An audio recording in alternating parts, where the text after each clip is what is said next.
Pensez à la dernière vraie conversation que vous avez eue. Pas un échange de messages, pas une réunion, une conversation. Quelqu'un en face de vous qui vous parlait. Et maintenant, soyez honnête avec vous-même. Pendant qu'il parlait, où étiez-vous ? Vous, étiez-vous en train de l'écouter ou étiez-vous déjà en train de préparer votre réponse ? Si la question vous met un peu mal à l'aise, c'est normal, parce que c'est exactement ce que nous faisons presque tout le temps. Nous attendons notre tour, nous croyons écouter, alors que nous patientons. Et au fond de nous, une petite voix répète sans relâche « Moi aussi, attends que je te raconte ». Nous vivons à une époque où la communication est devenue presque continue. Jamais nous n'avons échangé autant de mots, de messages, de notifications, d'appels et de fils de discussion. Et pourtant, cette abondance ne semble pas avoir fait disparaître le sentiment de solitude, ni celui de ne pas être compris, de ne pas être véritablement rejoint. Comment est-ce possible ? Comment peut-on parler sans cesse et se rencontrer si peu ? C'est la question de cette vidéo. Et la réponse, je vous préviens, va peut-être vous déranger. Il se pourrait que nous n'ayons jamais vraiment appris à communiquer. Que ce que nous appelons communiquer ne soit le plus souvent qu'une forme polie de monologue parallèle.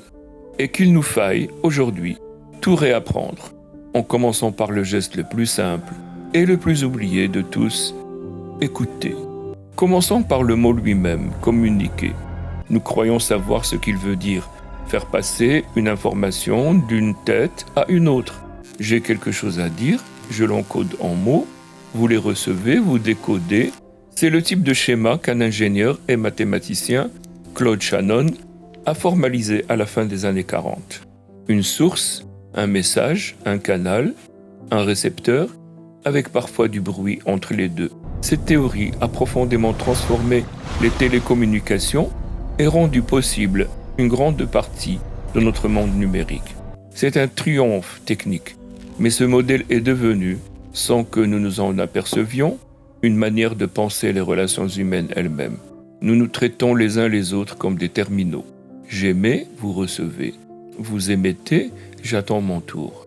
Or, ce n'est pas du tout ce que le mot voulait dire à l'origine.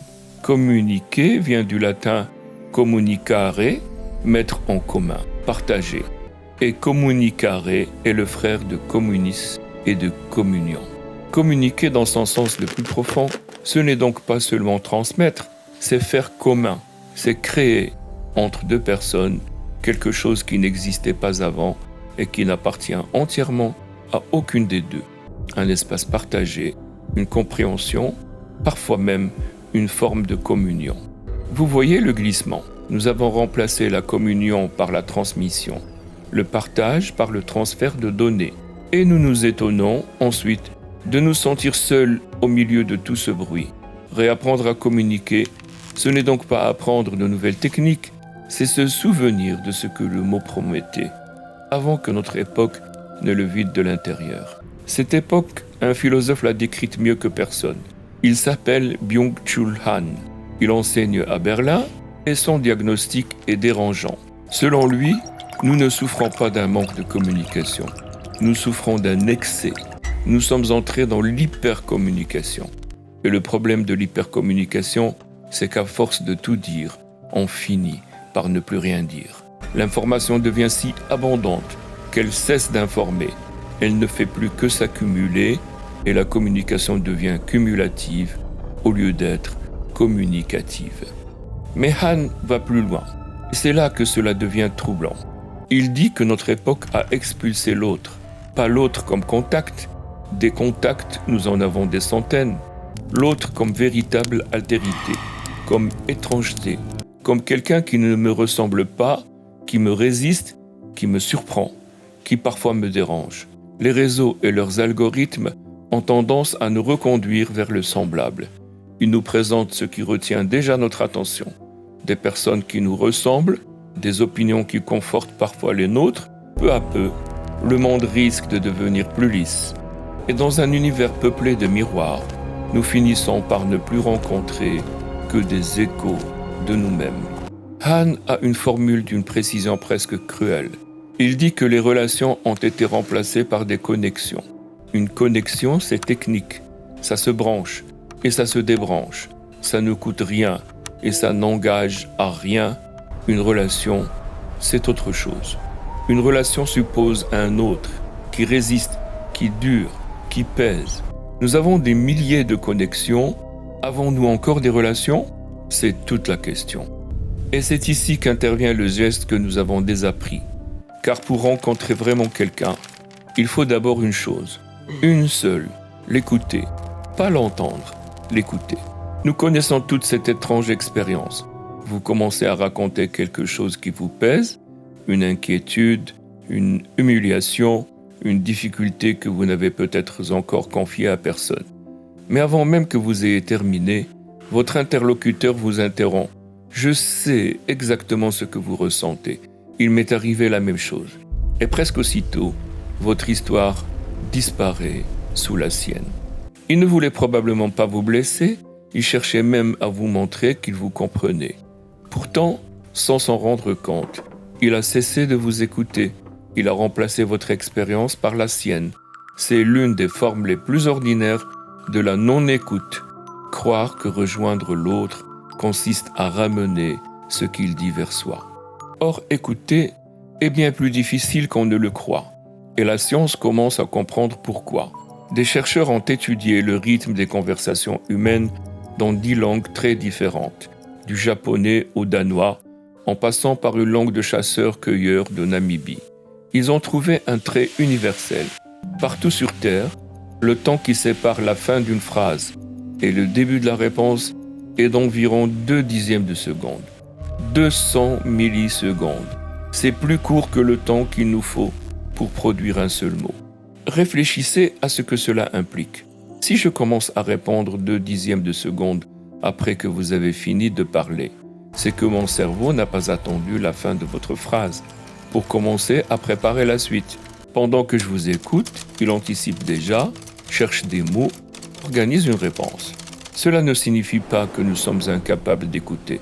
Cela montre plutôt que l'écoute et la préparation de la parole se déroulent souvent en même temps. Notre cerveau n'est pas passivement suspendu aux mots de l'autre, il prévoit, interprète et prépare déjà son propre tour. Écouter pleinement demande donc parfois de suspendre cet empressement, de ne pas se précipiter vers la réponse qui vient, de laisser quelques secondes supplémentaires à ce que l'autre vient réellement de dire. Mais il existe une autre découverte, plus belle celle-là. À Princeton, des chercheurs ont placé dans des scanners à la fois des personnes qui racontaient une histoire et des personnes qui l'écoutaient. Et ils ont observé une chose remarquable. Lorsque l'histoire était comprise, l'activité cérébrale de celui qui écoutait présentait certains motifs temporels proches de ceux du cerveau de la personne qui parlait, comme si, progressivement, 2 instruments commençaient à s'accorder. Ils ont appelé cela le couplage neuronal. Et le plus frappant tient en une phrase. Plus cette synchronisation était forte, meilleure était généralement la compréhension. À l'inverse, lorsque l'histoire n'était pas comprise, cette synchronisation devenait beaucoup plus faible, voire absente. Mesurez ce que dit cette image. Bien écouter quelqu'un, ce n'est donc pas recevoir passivement ses mots, c'est permettre à son récit de modifier, un instant, le mouvement de notre propre attention. C'est laisser sa manière de percevoir le monde entrer en résonance avec la nôtre. C'est littéralement se laisser toucher et peut-être transformer un peu par un autre. Communiquer, au sens plein, c'est cela. Ce n'est pas transmettre un message d'un cerveau isolé à un autre cerveau isolé, c'est 2 solitudes qui, le temps d'une histoire, se mettent à battre ensemble. Voilà peut-être une image scientifique de cette mise en commun que promettait l'étymologie. La communion reste un mot philosophique, mais elle n'est plus seulement une abstraction.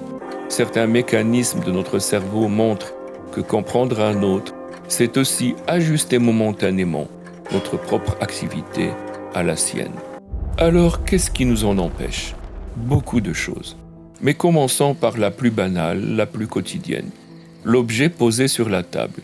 Des psychologues ont mené une expérience très simple. Ils ont fait discuter des inconnus en posant parfois un téléphone sur le coin de la table, éteint, silencieux, ne servant à rien, juste présent.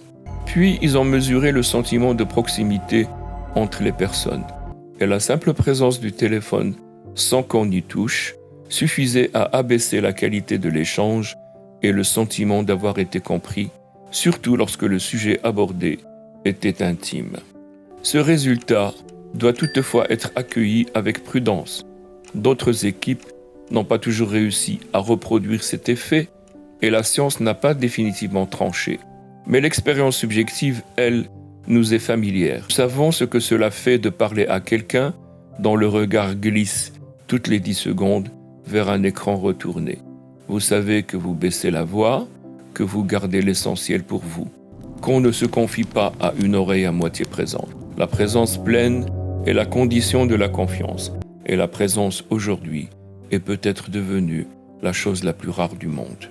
Il y a un obstacle plus profond encore, et celui-là détruit les liens les plus solides.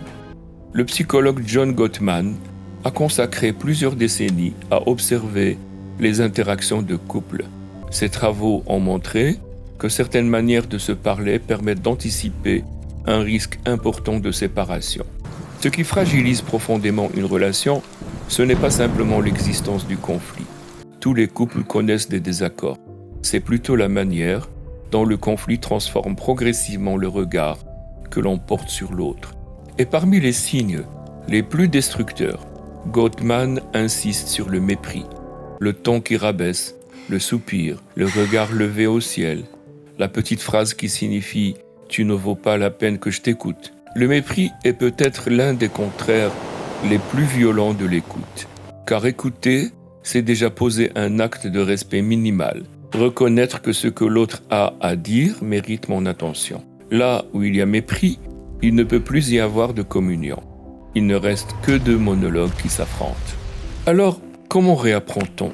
Certaines techniques peuvent nous aider. Reformuler, poser une question ouverte, ne pas interrompre, laisser quelques secondes de silence. Mais aucune technique ne suffit. Utilisée mécaniquement, la reformulation peut même devenir une nouvelle façon de simuler l'écoute. L'essentiel se joue plus profondément dans un changement d'attitude intérieure. Et je voudrais vous proposer 3 manières de comprendre ce changement. Emmanuel Levinas nous invite d'abord à partir du visage de l'autre. Lorsqu'un visage humain se tourne vers moi et me parle, il m'adresse comme une demande silencieuse. Ne me réduis pas à l'idée que tu te fais de moi. Écouter quelqu'un, c'est accepter qu'il déborde toujours ce que je crois savoir de lui. C'est renoncer, au moins, pendant quelques instants, à le ranger dans une catégorie, un diagnostic, un rôle ou une histoire déjà écrite. Martin Buber prolonge cette idée en distinguant 2 manières fondamentales d'entrer en relation. Je peux considérer l'autre comme un cela, une fonction, un objet, un moyen, quelqu'un dont j'évalue immédiatement l'utilité. Le serveur qui m'apporte le café, le collègue dont j'attends un service, mais je peux aussi m'adresser à lui comme à un tu, une présence qui ne se réduit ni à son rôle, ni à l'usage que je peux en faire. Dans la relation je-tu, je ne suis plus seulement face à quelqu'un, je suis véritablement avec lui. Et Byung-Chul Han nous rappelle enfin que cette rencontre exige quelque chose que notre époque supporte de moins en moins, du silence et du temps. Écouter est un don. Se taire devant l'autre, lui faire de la place, ne pas se précipiter pour combler chaque pause, c'est déjà une forme d'hospitalité. Mon silence lui dit « Vous pouvez parler, je ne vous presse pas. Je ne vais pas immédiatement ramener vos mots vers moi. » Quelques instants de silence partagé contiennent parfois plus de proximité que des heures entières d'hypercommunication. Alors je reviens à la question du début. La dernière vraie conversation que vous avez eue, y étiez-vous ? Vraiment ? Réapprendre à communiquer, ce n'est pas apprendre à mieux parler. Nous parlons déjà trop. C'est réapprendre à écouter. Et écouter, ce n'est pas attendre son tour. Ce n'est pas charger sa réponse pendant que l'autre s'épuise. C'est se taire assez longtemps pour que quelqu'un d'autre puisse, enfin exister tout entier devant nous. C'est laisser son cerveau le temps d'une histoire battre au rythme d'un autre. C'est transformer une connexion en relation et un échange en communion. Nous croyons que communiquer, c'est nous faire entendre. Mais peut-être que tout commence à l'envers. Tout commence par notre capacité à nous de faire réellement entendre l'autre en nous. Chaque fois que nous retrouvons cette capacité, l'autre cesse d'être un simple écho de nous-mêmes. Il redevient ce qu'il n'aurait jamais dû cesser d'être, une présence, un visage, un tu. Peut-être n'avons-nous donc pas perdu la capacité d'écouter. Peut-être attend-elle simplement que nous lui rendions ce dont elle a besoin. Un peu de silence, un peu de temps et une présence entière pour que, derrière les mots, nous puissions de nouveau rencontrer quelqu'un. J'aimerais vous poser une dernière question. À quand remonte la dernière fois où vous vous êtes senti véritablement écouté? Vous pouvez partager ce souvenir en commentaire. Et si vous souhaitez continuer à explorer avec moi ce que notre époque fait à nos relations, à notre esprit et à notre manière d'habiter le monde, vous pouvez vous abonner à Nexus des Savoirs.